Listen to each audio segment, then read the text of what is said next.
From Scripps Sports, this is Bobcat Insider, sponsored by First Interstate Bank. It's rivalry week. We're getting set for the 124th matchup between Montana State and Montana.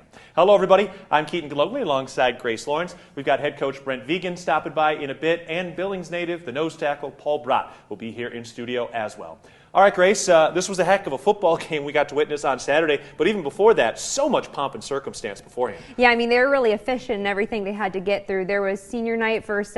Those guys were honored on the team, and then a beautiful tribute to Native American Heritage Month, accompanied by an awesome drone show. There was even a proposal this game. Yeah, there was a lot going on. My radio analyst and partner, Leo Davis, got to hand off the state of Montana flag to Ryan Crea, which I know he was really proud and excited to do. But once the game got going, it certainly delivered in the entertainment factor, but it wasn't all sunshine and roses at the beginning for Montana State. Yeah, I think resilience really shined through in that first half, and we've really seen that as a theme this entire season. No one's ever hung their head if the start doesn't go the way they wanted it to. You look at these captains or Justin Lamps and all the leaders on the team, when they come over to the sideline, they just kind of dap everybody up, they get everybody's head right, and they go in and they fix what they got to fix. It's really fun to watch, and that kind of resiliency is going to be very, very important coming up this weekend, Grace, when you have to go into that hostile territory, over the hill. We know that's going to play a major factor. There's a lot you can't control, but what you can control is your emotions, and as much as you can is what happens in between those white lines. All right, well, we'll see just which team is more resilient when we do get to that kickoff on Saturday. All right, coming up after this break, we're sitting down with head coach Brent Vigen on the Bobcat Insider. Welcome back to Bobcat Insider, sponsored by First Interstate Bank. We're heading into the final week of the regular season. The Bobcats coming off a top 10 win at home and now getting ready for the rivalry game on Saturday. Keaton Glogly alongside head coach Brent Vigen. And coach, first and foremost, late night, just a long evening at Bobcat Stadium. What time did you get to bed, and just how do you guys handle maybe a little extra rest for these guys on that Sunday? Yeah, you play them when they tell you to. I know we were breaking the locker room. It was like midnight, so I imagine everybody, that's another hour at least. You go to bed at 1. You get up and have to keep working, though, as coaches. I know that. Much better than last year, though. Last year we didn't make it back from Davis after that win. So you move on to Sunday, and the week is going, and excited about the opportunity. Yeah, get it kind of going. I'm sure there's plenty of adrenaline at this point of the season as well. Looking back at that game, I imagine you probably weren't able to enjoy much of that pomp and circumstance before at all, right? I mean, there was a lot going on before that game. Yeah, I think when we ran out, you caught the tail end of the drones, which was spectacular just to catch the end. But what a crowd, what an environment. Again, that's what college football is all about, and to have that be on display for the world to see here in Bozeman was great. Yeah, nice to show off what we get to witness every single week during a football season. Let's talk about this game a little bit. I want to start on the offensive side. It did feel like it took a little bit for that offense to kind of get going. Did you feel like the offense was playing a little bit tight at all early in this game? Well, we started with really bad field position that first drive after the kickoff, mishap, I guess, and it's just a matter sometimes of just finding your way, and that's okay. I mean, we're going against a good defense like UC Davis.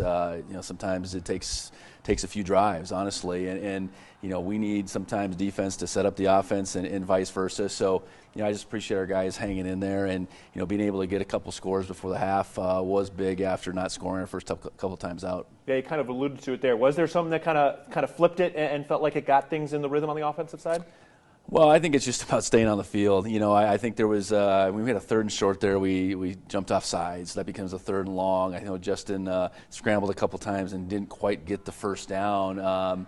So it's just about advancing those chains. I think we broke a couple runs through that stretch. I know the long touchdown drive, great catch and run by Jabez, and then followed up by a great pass to Taco, and then all of a sudden we're in scoring range. So, sometimes it's just a play that gets you going. It is that second opportunity to get a new set of downs sometimes, and we got to be okay punting the ball away from time to time too. And that's just the nature of a back and forth game against a good team.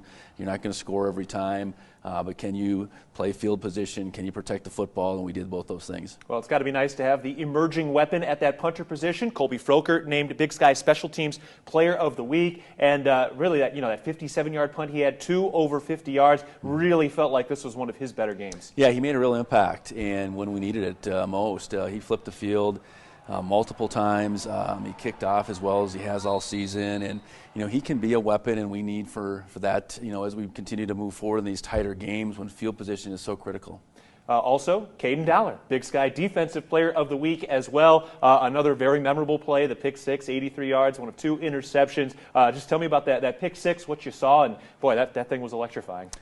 Yeah, it was 17-7, and they're moving into score. They're in scoring range. That was a ball that was thrown right to him, but then you take it 80-plus yards, and there was a lot of guys that led the way. But for that to happen and for him to finish in the end zone, and now all of a sudden you're up 24-7 after they had, moved the ball down the field quite a bit. I mean, it was just a game-changing type of play, and Caden continues to show up when we need him most. Overall, the defense in this game, 6 sacks. It felt like countless tags on Caden Pinnock, who had to be an absolute magician back there. It did feel like, Caden Pinnock had to go a little bit further because you guys were getting pressure and you guys were covering. What did you see in that regard? Yeah, he's slippery, he's electric, he's all those things, and I think we found that out. And to prepare for that's really hard, and we knew that, but then to go out and get him down was a challenge. So I know he was under duress quite a bit, and even when he did make some plays, there wasn't a long run in there. I think his longest was maybe 12 yards or something like that. So, and then ultimately, I think as the game went along, we did hit him a little bit more. We did sack him a little bit more, and we covered really well for the most part too. So, our pass defense is a combination of the pressure, the pursuit, the coverage, all working together, and ultimately, I think we did the job we needed to. One of the great individual performances was Ken Iden, 2 sacks on his senior day, including that big one after a drive had gotten extended on a penalty. Had to be fun to see a senior step up like that. Yeah, he's been steady, and it hasn't necessarily reflected in all these sacks, but he has been after the quarterback game in, game out, and he was again, and then he gets a couple sacks. Just the way he plays, the effort he's been playing with is what you need out of a senior leader, a guy that can be a difference maker, and really has been all season. Paul Brott, who we're going to talk to here in just a little bit, has been described by his teammates as the heart and soul of this Bobcat defense. What makes him that heart and soul of that side of the ball? Well, I think the example he has set with how he has developed himself into the player he is. I think certainly how important this program and his opportunity has been to him. He's the third of 3 brothers, and I know carrying on that legacy of the Brott brothers has been extremely important to him. And he is a nose guard, so there's an unselfish nature to the position he plays, too, that I think our guys see first and foremost. It's not about stats at that position, but it is about disrupting, and Paul disrupts quite a bit. When you look at this Bobcat defense this year, you think of a guy like a Caden Dowler, and a Paul Brott, and a Ken Iden. Is there a guy you could point to as the most valuable player on this defense? I think the good thing is we just got a good defense. And, yeah, there are a couple guys that are going to be honored, I suppose all conference, maybe all American, but it's a defense made up of a whole bunch of guys that know their role, and that's beyond the 11. It's upwards towards 20 guys that are playing, and I think it's a group without maybe a superstar necessarily, but it's certainly a group without weaknesses too, and that's what you want. You want a group that really appreciates playing together and really understands how that works. Well, it certainly shows. The Bobcats are the #1 rated defense in the Big Sky. All right, and they're going to be going against a very difficult offense in Montana when we go to Missoula on Saturday. Tell us a little bit about this Montana offense. It seems very dynamic this season. Yeah, very explosive. Led by their quarterback Ayat. He's had a terrific year. He's about 3,000 yards. He's thrown at a high clip as far as completion percentage. He's got a real knack for avoiding pressure and making plays. Running back wise, Gilman's certainly one of the best in the conference, if not the country. And then in Wortham, they've added a real weapon and a weapon in so many different ways. They find creative ways to get him the ball. 100 touches right now just on offense, and he's dynamic, and we saw that firsthand when we saw him at Eastern Washington last year, and he's gone over there and done a really good job, and they can put up points fast. So for us, it's a matter of disrupting the quarterback the best we can. I've used that word several times, and it starts with that front, and but we got to be able to cover. I think him extending plays, you got to stay in coverage and really make it hard for him to find that open guy downfield. Well, it's going to be an awesome test, awesome atmosphere, and a big-time game on Saturday. Coach, appreciate the time and the insight. As always, thanks. All right, we're going to take a break in just a bit. Paul Brott joins myself and Grace Lawrence as we get ready for the rivalry game on Saturday.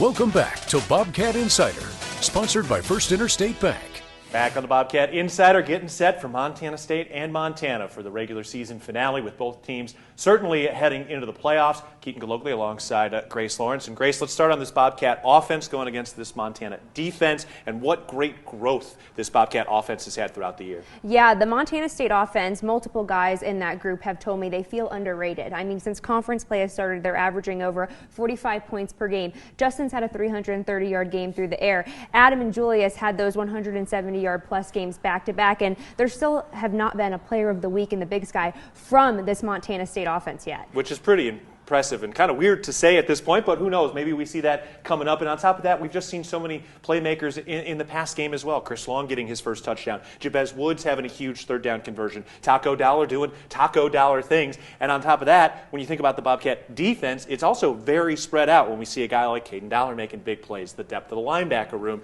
as well, and how great these DBs have been playing. And it all starts up front, that D-line. I mean, there was very one specific play against Davis that comes to mind. I mean, both Paul and Kenny were getting after Caden Pinnock, Kenneth eventually with the sack, but then all four of those seniors, including Hunter and Alex, celebrated that moment together. I know that had to be special for them, for Coach Batt, for Coach Howe. And let's talk about Paul Brott, the Billings native, carrying on a family legacy. He'll be coming up after this. Welcome back to Bobcat Insider, sponsored by First Interstate Bank. Welcome back into the Bobcat Insider. Grace Lawrence joined with number 41, a captain, Paul Brott. Thanks so much for coming in studio today. Thank you for having me. Of course, you know, it's a pretty big game this week. Just what's the team like? You guys have rattled off 9 straight wins so far. Just take me inside the locker room right now. Right now we're just trying to attack the process, 1-0 each week, and we need to bring that same sort of energy this week. And of course, guys are practicing harder and preparing harder, but want to keep the same mentality as well. Yeah, let's go back to Davis on Saturday. A really great win for you guys. I mean, your defense shined. First off, a former high school teammate, Caden Dollar, going off. What was it like watching him have the game he did? At that point, I was sitting on the bike, and I saw him pick it, and I'm like, oh, he's going to take it. And he just kept going and going and going, and I was like, man, he's so special. And he was sitting on the sideline, and then he goes back in, and he got another one. I'm like, dude, you got to chill out, man. This is crazy. So it was just really cool to see him, and he's such a great player. Yeah, very, very great player. It was also senior night for you. What was the balance like of the emotions, your family being there, sharing that night with all your fellow seniors? Yeah, so I cared more about the game than that, but it was awesome for my mother. She loved it, and my brother, we got to bring his baby out there, his little baby Elliot. So that was a cool experience for sure, and it was more for my family. Yeah, carrying on that family legacy, both your brothers played here. I know they did a flag handoff with you this year. That was a really special moment for you. What's it like carrying on the family legacy, especially in your final year? I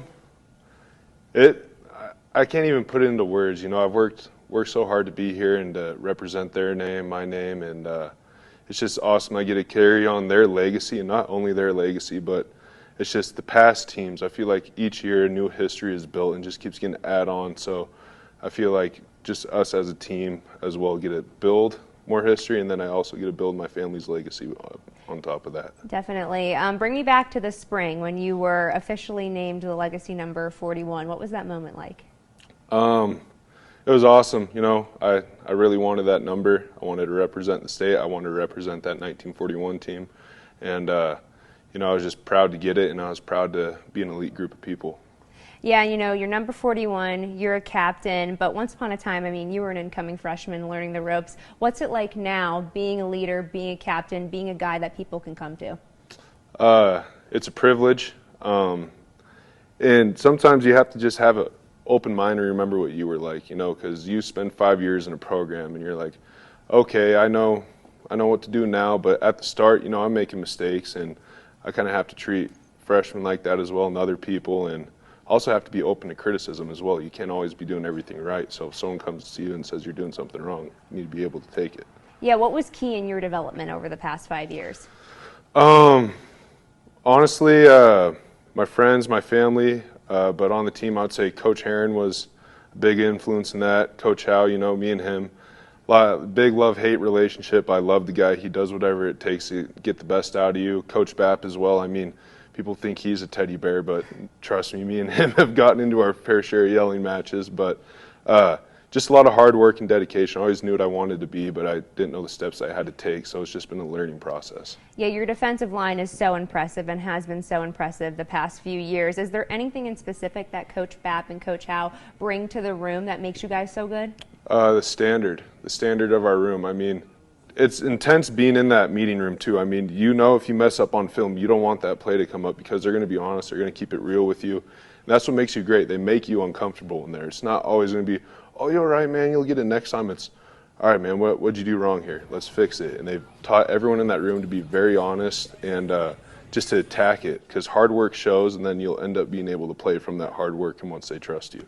And it's got to be so special to share the line. All 4 of you starters are seniors, Alec, Hunter, Kenny, and you. Just how special is the bond you guys have? Very special. I mean, me and Kenny, you know, we both had our rise up here, same with Hunter, and we've all worked very hard. You know, those meetings, it really brings you together when you're going through something that hard, and you're just trying to all achieve to be the best. And you know, those days they're brutal. Like, I'm thinking back to fall camp days with those guys, and it's just, all right, they're all you got at that time. And so it's just growing a relationship through that struggle. And then of course Alec comes in. I told you guys yesterday he wasn't my favorite person at the first time I saw him, but he's one of my best friends, and he's such a great dude. And I mean, we're all really good friends. Yeah, you ask anyone on the team, a lot of people call you the heart and soul of this team. What does that mean to you?